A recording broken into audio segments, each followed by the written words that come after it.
Bonjour à tous et bienvenue sur Crypto Signal. Aujourd'hui, on va parler de déclaration de Kamala Harris rapport à son programme sur la crypto et l'intelligence artificielle.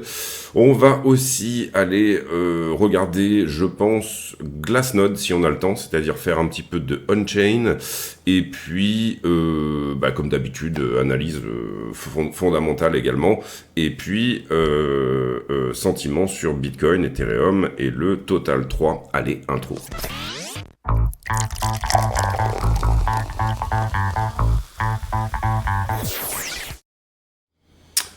Alors, en ce qui concerne le daily, pas grand chose de nouveau depuis hier, si ce n'est qu'on a touché, vous le voyez, le 4 heures qui est au-dessus ici. Donc, bon, c'était plus ou moins c'était plus ou moins dans les prévisions.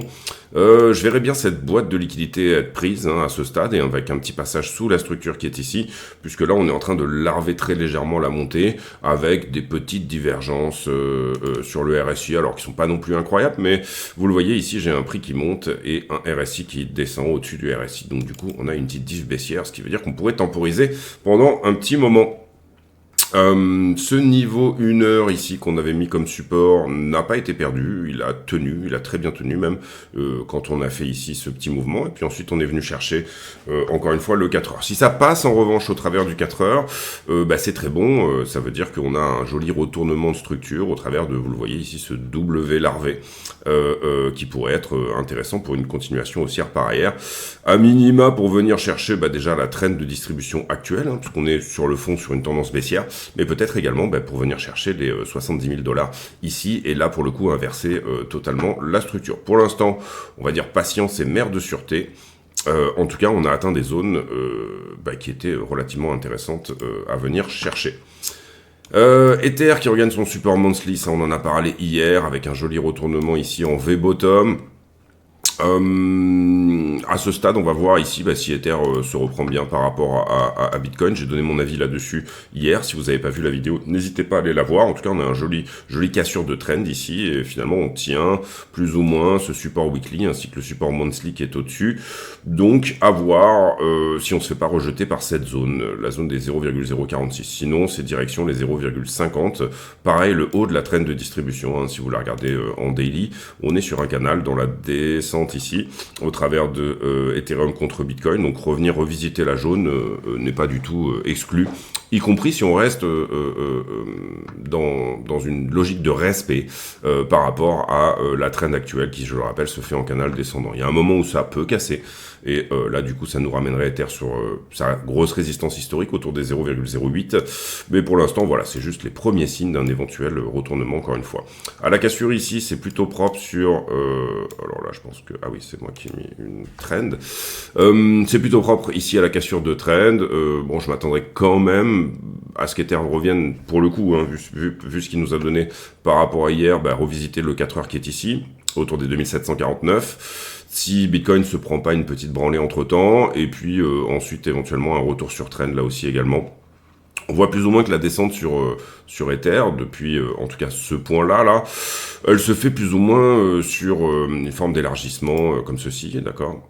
À peu près. La question ici, c'est dans les élargissements, vous avez un élargissement sur deux à la descente comme ça, qui vient donner finalement un retournement partiel. Pour l'instant, ce qu'on va dire, c'est que on a une 2, une 3, on attendrait plutôt 5, donc peut-être un dernier rejet ici, et là, rotation partielle pour venir revisiter quelque chose dans ces eaux-là, ou peut-être même le support, pourquoi pas 2100, je le verrai quand même peut-être plutôt se faire dans cette logique-là. Voilà, maintenant pour le moment, donc, ce qu'on va viser sur Ether, c'est plutôt 2980 à peu près. Un endroit où on sait qu'il y a une jolie imbalance ici, et puis peut-être un petit peu de short à venir chercher. Encore une fois, si Bitcoin se porte bien. Faut bien comprendre que ici on a aussi une jolie structure de retournement, donc c'est pour ça que je vois pas forcément ici ce point-là se faire retoucher à nouveau. Je vois plutôt peut-être une rotation partielle, et puis ensuite on casse la distrib qui est ici. À voir, encore une fois, dans le développement, mais pour l'instant, on va dire que c'est plutôt ce que j'aurais tendance à envisager personnellement. Les alts qui sont toujours sur résistance, là c'est pareil, si ça passe au travers du support monthly, c'est plutôt bon. Si ça ne passe pas, C'est un rejet. Et le rejet, ici, vous le voyez, il se fait plus ou moins sur cette zone sur laquelle on était passé en support, et à partir du moment où on la perd, eh ben, on n'arrive plus bien à la repasser. Si on arrive en revanche à la passer, c'est plutôt bon signe. Donc, voilà, réponse pareil, hein, dans les prochaines semaines, je dirais, sur les alts. Est-ce que ça, c'était le support ultime? Est-ce que les alts se reprennent directement sur ce pivot de la Fed? Ou alors est-ce qu'on morfle une récession, et auquel cas, les alts vont probablement aller courir vers les 12% de dominance? On est actuellement autour des 20,3%, encore une fois, sous résistance. Ça serait bien qu'on arrive à casser ça pour mettre en avant finalement ce triangle rectangle ici, qui est une jolie figure de retournement. Voilà, canal petit en montée, on n'arrive pas à venir chercher vraiment les shorts. Bon, là, c'est de la dominance qu'on regarde, mais c'est un petit peu la même idée. Et finalement, on casse au travers. Voilà, si ça rejette, en revanche, bah, ça sera une continuation baissière pour venir chercher des niveaux inférieurs sur le total altcoin, l'altcoin dominance. Voilà pour le technique, on va dire. En ce qui concerne les news... Ah, intéressant. En ce qui concerne les news, bah déjà on est 1900 abonnés, c'est tout pile, je viens de regarder ça, c'est bien. N'hésitez pas ici éventuellement à rejoindre la chaîne sur le compte X, encore une fois, et également si le cœur vous en dit de créer un compte sur Bluefin pour profiter tout simplement des affiliations, Bluefin étant pour le moment sans KYC et avec des limites de retrait et de dépôt qui sont relativement substantielles. Je rappelle que tous les bénéfices de la chaîne seront versés à Mécénat Chirurgie Cardiaque qui opère des enfants ayant des problèmes cardiaques dans des pays où ils n'ont pas forcément les infrastructures pour se faire opérer. Kamala Harris contre Trump, 52-47. Kamala Harris qui a repris un petit peu d'avance ici. On passe sur Wall Street Journal, pas grand chose d'intéressant. Apparemment, l'aéroport de Seattle qui a été pris en otage par une cyberattaque et qui demande 100 BTC de rançon.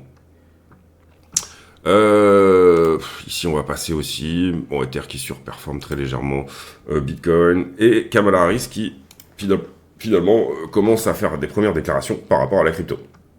Elle avait déjà commencé à dire que elle était un petit peu intéressée. Là, ce qu'on peut dire ici, dans un certain moment, c'est que Kamala Harris veut investir dans tout ce qui est nouvelles technologies, bien évidemment, et avoir quelque chose de plutôt friendly. Et jusque-là, elle avait été vue comme plutôt hostile au secteur, et là, en l'occurrence, ces déclarations-là, où elle nous dit, bon, la crypto fait partie, entre guillemets, de mon plan pour ma vision des États-Unis, d'une certaine manière, eh bien, peut-être l'aider dans sa campagne, etc. C'est peut-être pour ça que sur Polymarket, qui est quand même plutôt pro-crypto, elle a pris quelques pourcents depuis ces déclarations-là. À peu près 15-20% des Américains détiennent des crypto-monnaies, donc du coup c'est un vrai enjeu électoral, hein, on le voit au travers de cette campagne. Trump en a fait vraiment un cheval de bataille, on va dire ça comme ça, et là Harris lui répond tout simplement en montrant qu'elle est éventuellement plutôt dans le sens du vent par rapport à la crypto. Stimulus en Chine qui augmente les espoirs, et puis possible rallye sur le pound visiblement. Pas mal d'investisseurs qui voient un soft landing dorénavant. Je crois qu'on est à 70-80% du marché qui commence à penser que c'est possible. Donc ça, c'est intéressant. Et voilà. Ici, qu'est-ce qu'on aura cette semaine? On commence à avoir un peu des choses intéressantes qui vont se dessiner. Notamment les infos hebdomadaires du jeudi sur les inscriptions au chômage qui seront quelque chose d'intéressant, une révision sur le GDP, donc le PIB américain, deuxième révision, donc ça pourrait être intéressant à regarder, rien de bien non plus incroyable, et le PCI ça sera pour vendredi, donc jeudi, vendredi, il y a un petit peu de la news mais c'est pas non plus incroyable. Révision du GDP, ça serait bien qu'elle soit dans ce qu'on nous avait dit hein, déjà, puisque je rappelle, il y a des chiffres qui sortent, etc. Et donc du coup ça permet de réviser le PIB américain. Donc voilà, ça semblerait assez intéressant de garder les niveaux qui nous avaient été présentés. Un petit peu de Glassnode maintenant avec les pourcentages des bitcoins sur exchange qui globalement restent autour des 15%. Hein. On voit que malgré cette montée, en général quand vous avez une montée sur la crypto, les bitcoins reviennent sur les exchanges. On le voit ici, là dans toute cette montée là par exemple jusqu'au Covid en tout cas. Depuis le Covid, bon vous voyez qu'on a eu d'abord des sorties hein, sur la première montée, je parle bien sûr de la fin 2020, et puis courant 2021, des bitcoins qui reviennent sur exchange bien sûr pour être vendus, et ensuite on était plutôt toujours à la diminution, et diminution qui est relativement somme toute assez logique par rapport au fait que les gens sont de plus en plus échaudés de laisser leur bitcoin sur exchange vis-à-vis de, bien sûr, ce qui s'était passé sur FTX également, mais aussi, voilà, le custody est quelque chose de relativement intéressant. Les ventes à perte, là on regarde le Realized Profit and Loss. Qu'est-ce que ça veut dire? Ça veut dire que ce qui est vendu, puisqu'on connaît les coins, on connaît le prix auquel ils ont été achetés, les coins sont numérotés, et on connaît le prix auquel ils ont été vendus également. Donc ça, c'est une information super intéressante. Et on voit que ça a pas mal vendu à perte dernièrement. Alors, il y a eu des ventes sur les profits, sur le haut, et des ventes à perte, et des ventes à... Donc, on peut imaginer, étant donné le prix dans ces zones-là, que ce sont plutôt les short-term holders qui font le prix actuellement. C'est-à-dire que ce que vous pouvez regarder là-dedans, c'est des gens qui peut-être ont acheté le haut de la consolidation, oui, et qui revendent le bas.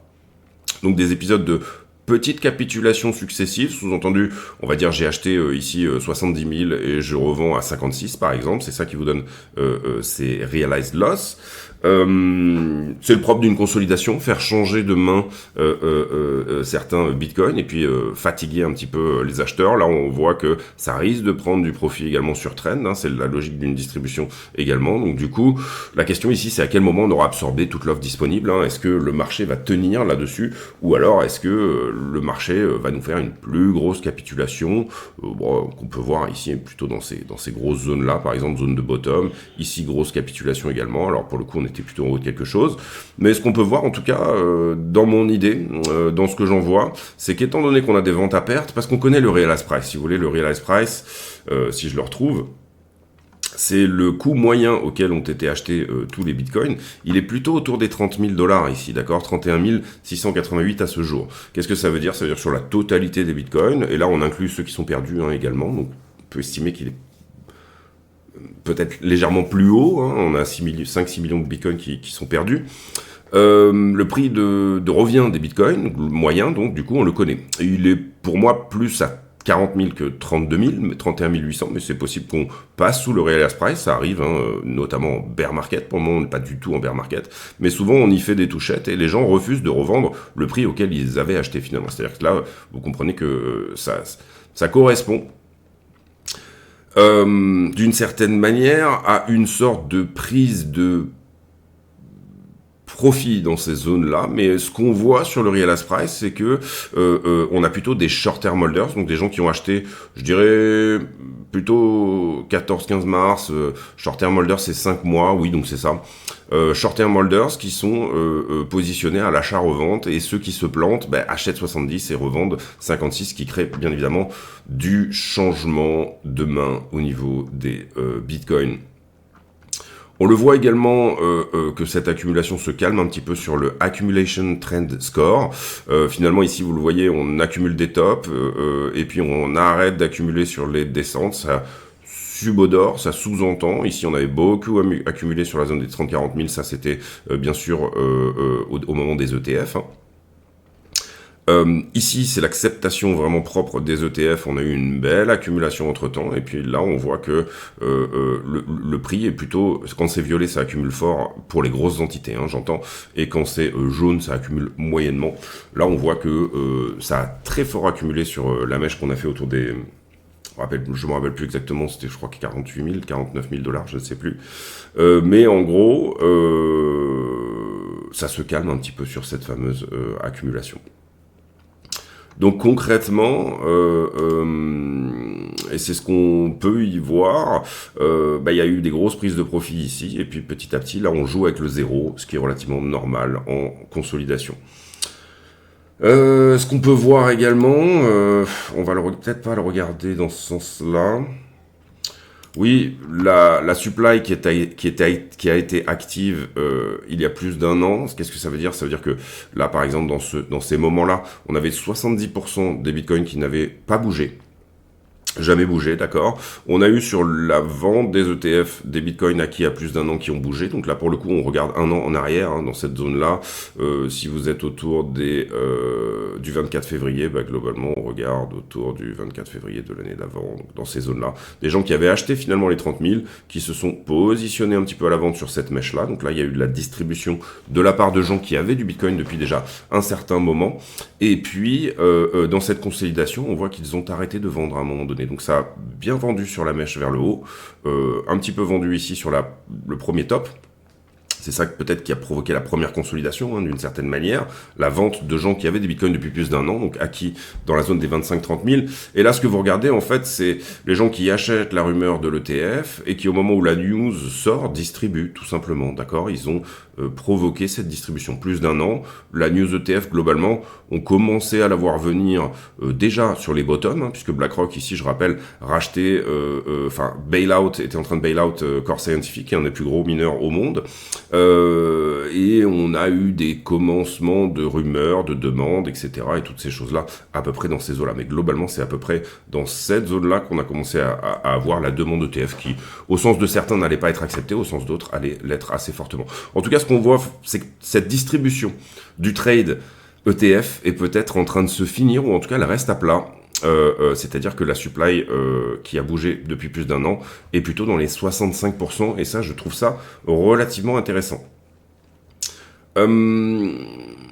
Le unrealized maintenant, qu'est-ce que c'est? Vous avez un coup de revient, et est-ce que les gens ont un bon coup de revient ou un mauvais coup de revient? On a vu qu'en médiane, il est à peu près à 31 600, mais dernièrement, on voit ici que le marché repasse dans une certaine forme d'anxiété. On était dans l'optimisme, on était dans la croyance plutôt, et ici, on repasse dans une certaine forme d'anxiété en fin de consolidation. Bon, ce qui, dans le passé... Et le unrealized, c'est qui n'a pas vendu, d'accord. C'est vraiment quelque chose dans le passé a pu provoquer des capitulations, notamment on l'a vu sur le crash Covid ici en mars 2020, mais a également pu temporiser pour des consolidations plus importantes, si je trouve quelque chose qui semble un peu similaire, si j'y arrive. Dans l'histoire du BTC, c'est-à-dire des zones où on était plutôt à la consolidation sur la montée, on pourrait dire que par exemple 2019 est assez ressemblant.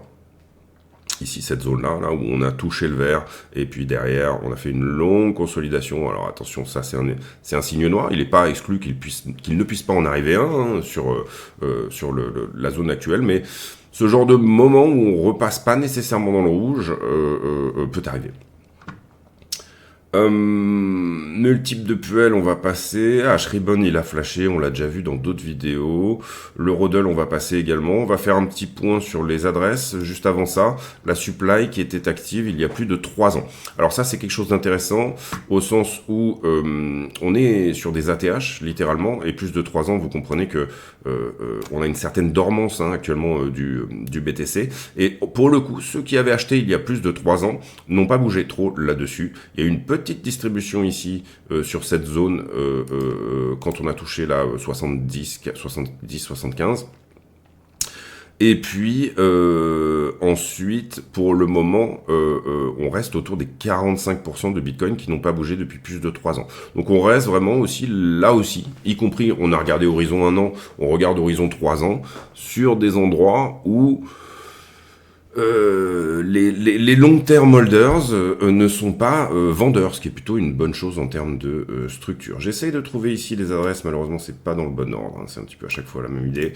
Les bitcoins, petites adresses, on voit que ça ne vend pas mais ça n'achète pas non plus. Je parle ici des nombres d'adresses supérieurs à 1 bitcoin. Nombre d'adresses supérieur à 100 bitcoins, on voit que ça a très fortement accumulé, pour le coup, depuis le milieu de cette consolidation-là. Donc là, on a des baleines qui sont plus ou moins preneuses, ou en tout cas des nombres d'adresses à 100 bitcoins qui augmentent. Les 1000 bitcoins qui correspondaient aux très grosses institutions, etc., on voit cette augmentation au moment de l'ETF, bien sûr, c'est normal, puisque... les OTC Desk et les ETF sont stockés sur des adresses comme celle-ci. Il y en a 2158, vous le voyez dans le monde. Ici, on revient à autour des 2135. Tout d'un coup, il y a eu une grosse vente là-dessus, ou alors on a réparti notre risque. C'est ça la difficulté un petit peu En on-chain, par rapport à... Ici, c'est possible que vous ayez des gens, par exemple, on parle de 2073 à une soixantaine d'adresses qui ont splitté sur des adresses à 100, d'accord? C'est un petit peu la difficulté aussi de regarder ça. Si je regarde ici les adresses à 100, vous voyez que, bon, alors là, on est plutôt à la diminution, mais à partir du moment où il y a des adresses à 100 qui sont à l'augmentation. Donc, attention avec le on-chain, c'est quelque chose qui est toujours intéressant à regarder, mais qui a aussi ces petites subtilités. En tout cas, sur les 1000 bitcoins, on voit que c'est pareil, ça reste dans des zones où finalement, certes, on consolide. Ici, vous voyez, on avait, sur toute la montée, tenu à peu près le même niveau. Là, on a augmenté. Est-ce qu'on va désormais garder un 1000 bitcoins qui tient finalement son support? Il faut bien comprendre que le bitcoin, ici, on regarde en bitcoin constant, enfin, d'une certaine manière, on regarde en nombre de bitcoins. Donc, le nombre d'adresses a certes sur le temps tendance à augmenter, mais vous voyez que ça se calme plus ou moins à chaque fois. Bien sûr que entre 2011 et 2015, il était facile, entre guillemets, d'accumuler 1000 bitcoins. Bien sûr que ici, dorénavant, avec un bitcoin à 60 000 $, c'est relativement normal qu'on passe une tendance qui soit plutôt dans l'autre sens. Et en ce qui concerne les adresses à 10 000 bitcoins, donc là on parle vraiment des très grosses whales, on a une diminution constante depuis le bottom, ce qui, encore une fois, au vu de l'appréciation en dollars du bitcoin, est relativement normal et constant. On a aussi une logique de répartition du risque, je pense, c'est-à-dire que si votre seed phrase venait à être attaqué ou fuité, ou etc., ou si vous avez un wallet, ça reste compliqué de laisser 10 000 bitcoins dessus, à mon sens, ou en tout cas relativement dangereux.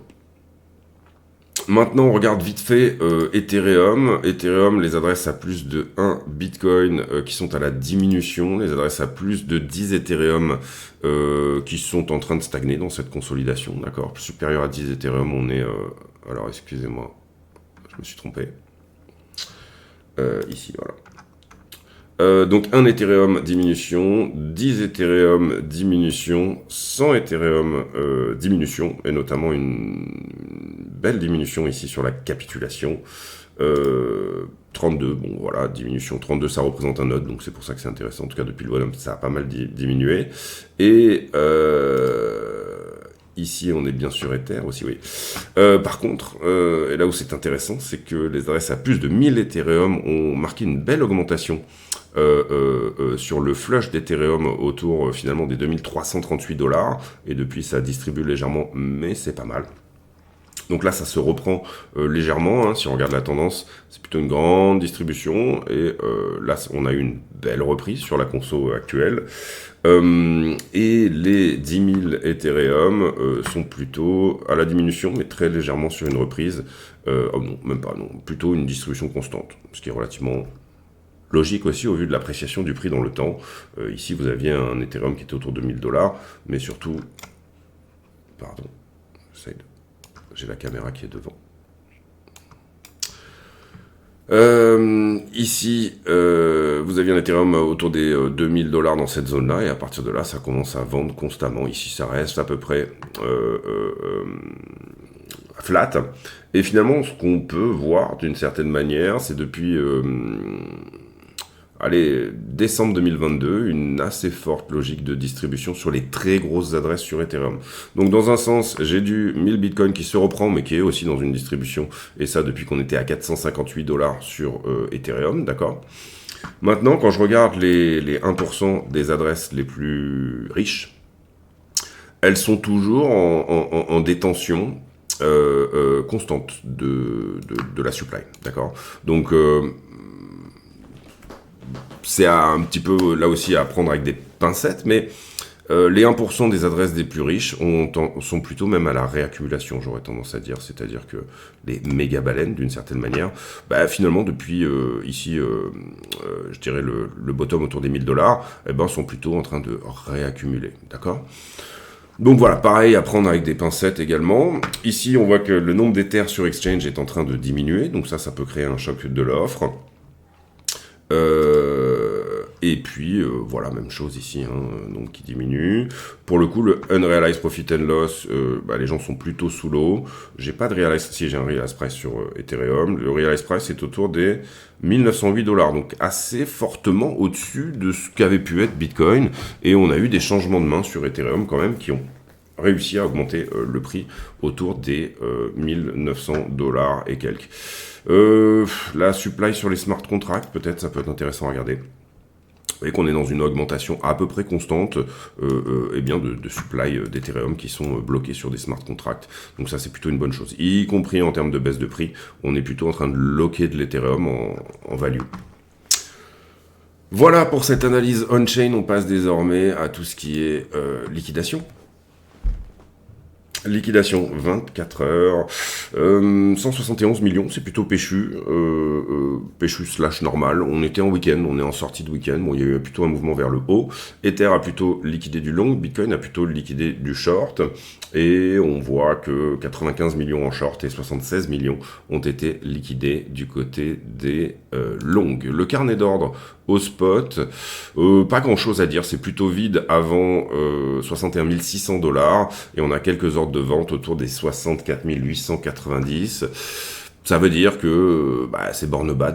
Si vous dessinez un range ici entre ce point-là et ce point-là, globalement, il n'y a pas grand-chose au milieu en termes de demande d'achat ou de vente sur le spot. Ici, on a parlé hier de cette augmentation de l'open interest. Attention, on est plutôt autour des 14 milliards, donc c'est un endroit où on a plutôt tendance à déleverager. En revanche, si jamais le prix passe au-dessus, et si on arrive à tenir, à passer au-dessus de cette borne, vous comprenez ici qu'on était resté pendant longtemps entre 7 et 4 milliards. Là, en l'occurrence, on est plutôt entre 10 et 14. Funding qui, malgré une hausse du prix, est diminutif. Là, on regarde vraiment le funding en weekly. Ce que je peux observer aussi, c'est que le CV des spots, ici, est sur une tendance de distribution constante, mais on est en train de larver sous la trend. Quand on aura passé cette ligne bleue ici, on peut imaginer qu'il y aura peut-être un mouvement un peu plus conséquent de FOMO. On passe sur l'analyse habituelle, l'analyse vraiment intraday. On est venu... On n'a pas pris ce point-là, mais on a fait une touchette quand même. Donc on peut peut-être dire qu'il est pris. Parce qu'on est passé sous la structure là, ici. Bon. Allez, on va le laisser. On a pris ce point-là ici. J'ai un 2 pixels un peu plus haut qui attend autour des 64 900 et quelques. Ici, j'ai pas mal de longues qui est rentré. C'est aussi pour ça qu'on va garder ce niveau-là. Là, sur la montée, vous voyez que j'avais beaucoup de shorts, notamment à ce niveau-là. C'est ça qu'on est venu squeezer juste derrière. Pas mal de shorts également là-dessus, mais ça a été pris. Ici, vous voyez qu'on fait ce flush là, mais on liquide assez peu. On passe pas dans un funding qui est non plus négatif, donc on pourrait éventuellement dire qu'il y a quelque chose à venir chercher dans cette zone là. Et puis derrière, ça monte pas mal et après ça suit pas mal le prix. Donc rien de nouveau sous le soleil. On reste sur les mêmes points à venir prendre. J'aurais presque tendance à passer celui-ci en 2 pixels, d'accord. C'est-à-dire à dire bon, une correction autour des 62 326 ou sous la petite structure, globalement, c'est ça qu'on regarde. On a traîné ici dans cette zone-là. On a certes fabriqué un support, mais on pourrait venir dévier sous le support pour bouffer les ordres, tout simplement, prendre un peu d'open interest et bouffer les ordres de ceux qui ont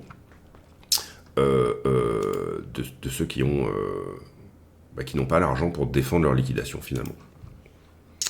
Là, on le voit ici aussi, que ça a forci. C'est pour ça que vous voyez qu'on est passé en 2 pixels ici. J'ouvre un petit peu. Globalement, on avait déjà une zone de liquidité, et là, elle a encore forci avec cette nouvelle touchette. Est-ce qu'on va passer dessous, ou alors est-ce que c'est est-ce que c'est du dur? Est-ce que c'est un endroit où, justement, les institutions accumulent? C'est un petit peu la question du moment. Savoir qui est dans le train ici. Je vois pas de gros points, vous voyez, avec vraiment des gros bras, entre guillemets, mais on a souvent des accumulations de plein de petits points qui font un gros point, donc des gros bras qui, en fait, sont sur zone. On le voit aussi sur les liquidations One Week ici, où quelque part entre 62 000 et 60 000, il y a quelque chose et peut-être à venir chercher, d'accord. Donc là, on voit que ça a pas mal forci. Cela dit, si le mouvement voulait pousser jusqu'aux 66 000, maintenant, il a peut-être créé les conditions de le faire. Là, on est venu chercher un petit peu de liquidité intermédiaire dans cette zone-là. En tout cas, si le prix doit rebondir, c'est globalement à peu près maintenant, et il irait plutôt chercher 66 000. Si le prix doit flancher, c'est plutôt un retour aux 60K. On va pas faire Ethereum en termes de bulle de liquidité, mais globalement, allez, on le fait. Globalement, ici, j'ai une petite poche de liquidité de 1474 dorénavant, et que ça travaille un petit peu. J'ai pas énormément de short au-dessus, en tout cas, c'est l'impression que ça donne. Et puis, vous le voyez, contrairement à Bitcoin, bon, il y a un petit peu de liquidité autour des 2007, mais en weekly, c'est pas propre. Peut-être plutôt une petite consolidation pour venir prendre à minima les 2470, 2450 sur Ethereum. En tout cas, pourquoi pas. On va sur le prix, on fait la conclusion de cette vidéo. Alors, on-chain, ça semble pas trop mal, en tout cas pour du long terme. Hein. Ce qu'on regarde ici, c'est du long terme. Sur le on-chain, en tout cas. Au travers de toute cette consolidation, on a pu voir que on a plutôt eu une action qui a été faite par les short-term holders, et on a plutôt eu, donc, qui ont vendu finalement aux long-term holders sur leur petite capitulation. Le mec qui avait acheté 65 a vendu peut-être 58, et là il y a des bitcoins qui ont forcément du coup changé de main. Donc on a plutôt une non-distribution / potentielle réaccumulation du côté des long-term holders. En ce qui concerne la structure graphique, sur le 1 heure, on a parlé hier de l'éventualité carrément de revenir revisiter les 60, parce que c'est la ligne de coup de l'épaule tête-épaule qui est là, et assez souvent, on a ce besoin, cette potentialité de venir retravailler une résistance précédente comme support. C'est un petit peu ce qu'on avait fait là, c'était peut-être ça le retest, hein, d'ailleurs, pourquoi pas. Je verrai quand même bien peut-être une petite correction se mettre en place et venir chercher la zone des 61 000. C'est un petit peu la même conclusion qu'hier. En tout cas, c'est plutôt mignon. Comment se fait la consolidation ici? Certains pourraient y voir une montée un peu larvée, d'accord. Certains pourraient y voir un élargissement ici, symétrique de sommet. Si c'est un élargissement symétrique de sommet, ce serait plutôt une bonne chose pour une consolidation, pour une continuation, pardon. C'est-à-dire ici, j'ai une, 2, 3, une 4, allez, admettons, peut-être une 5. Assez souvent, élargissement symétrique de sommet, ça va vous donner... Soit on enfonce, on revient chercher le bas, donc ça c'était plutôt mon scénario privilégié, hein, d'accord, venir retravailler la trend ici et prendre au moins une partie de la liquidité qui se trouve là, peut-être revisiter cette vallée. Ou alors, si le prix affiche énormément de force, c'est une rotation partielle au milieu de l'élargissement symétrique. C'est les deux possibilités qui se posent. En général, target d'un élargissement partiel, c'est la continuation de la taille de la consolidation à partir du point de cassure. Sous-entendu, si on était sur quelque chose comme ça à peu près, ça nous donnerait une continuation vers les 67 000. Attention, il n'est pas très propre cet élargissement, c'est-à-dire que moi j'ai l'impression, alors peut-être parce que j'ai tracé ce support 1 heure ici, j'ai plutôt l'impression qu'on est à plat et que c'est une structure un peu distributive, d'accord. Auquel cas, du coup, ça nous ramènerait de manière assez sûre sous les 61 000.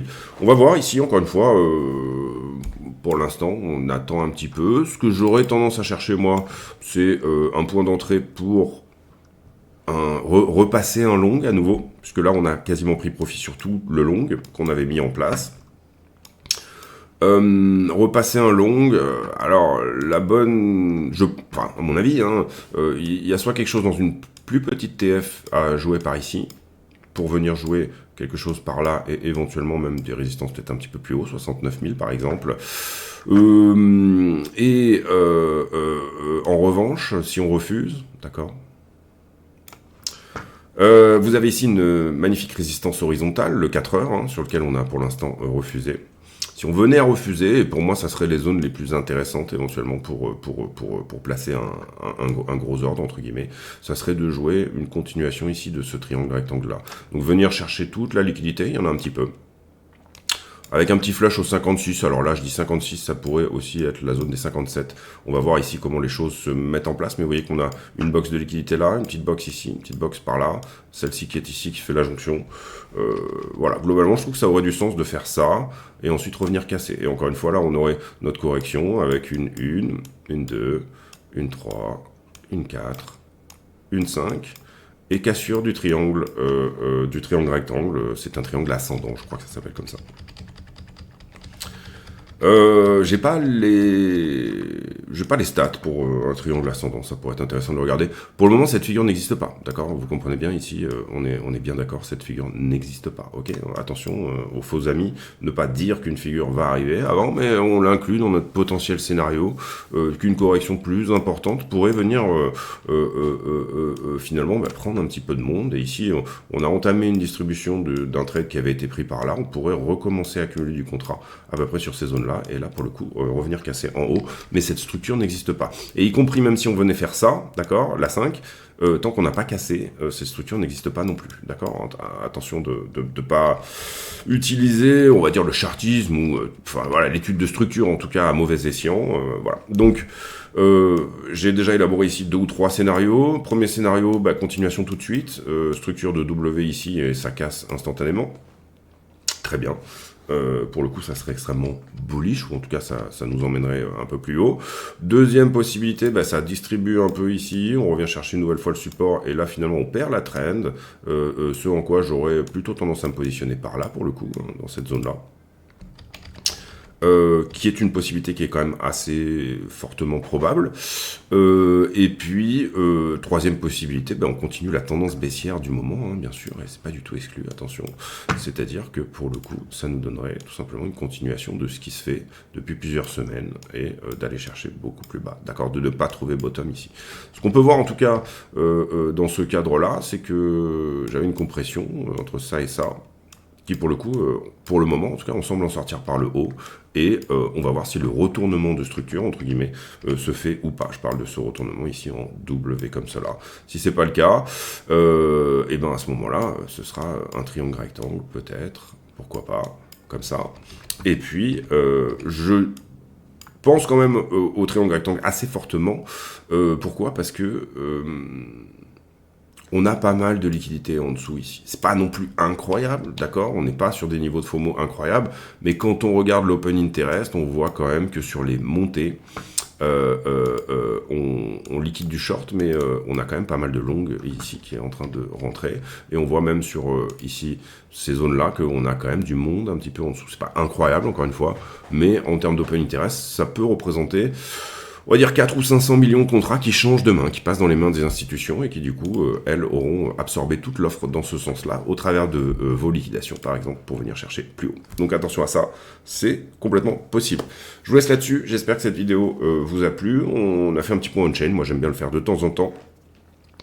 Voilà, sur les gros mouvements, là en l'occurrence, ce qu'on a fait, c'est qu'on a étudié un petit peu cette correction, comment ça se passe, est-ce que ça distribue ou pas, et on a vu ici que sur cette montée, notamment sur Ethereum et sur certaines adresses, on avait quand même une augmentation des whales qui ne s'est pas faite dans une grosse distribution sur cette descente-là. En tout cas, sur la temporalité, on a plutôt un prix en ce moment qui est fait par les traders, les short-term holders. On a vu également on-chain se mettre en place ce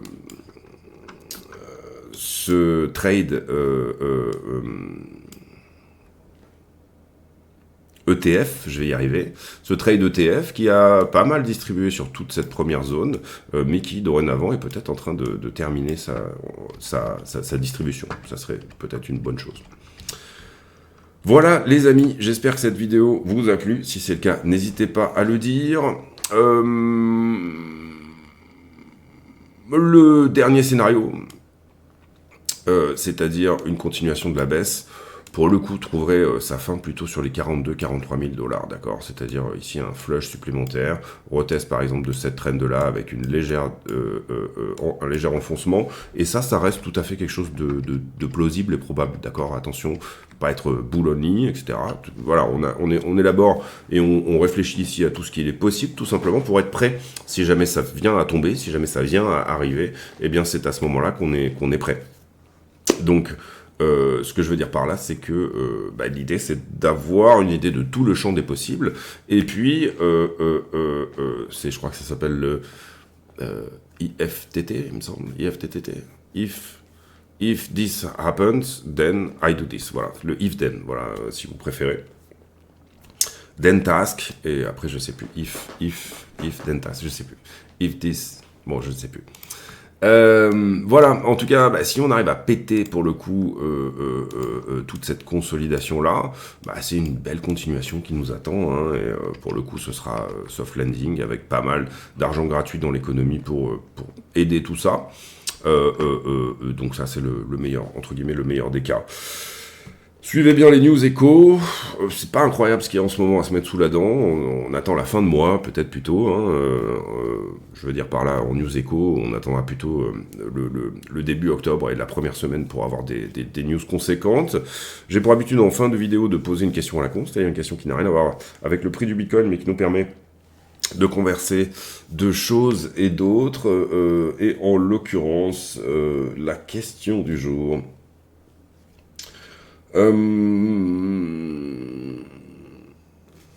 Est-ce que... j'ai vraiment pas d'idée là. La question à la con du jour sera... Tiens, est-ce que vous avez essuyé des grosses intempéries ce matin? Nous, personnellement, ici, là où je vis, c'était assez péchu. J'ai été obligé de vider un peu la piscine, etc., d'ouvrir les bouches d'égout, des tout à l'égout du jardin, parce que ça commençait à se remplir bien. Là, ça s'est bien calmé, donc ça va. Mais voilà, est-ce que vous avez essuyé des petites intempéries ce matin? Mettez ça en commentaire. J'ai beaucoup de commentaires de retard. Il faut que je me pose 1 heure ou 2, parce que c'est une règle d'or un peu pour moi de répondre à tous. Là, j'ai au moins 1 mois de retard de réponse et j'en suis désolé. On se retrouve demain pour une nouvelle vidéo. D'ici là, portez-vous bien. À très bientôt. Ciao, ciao.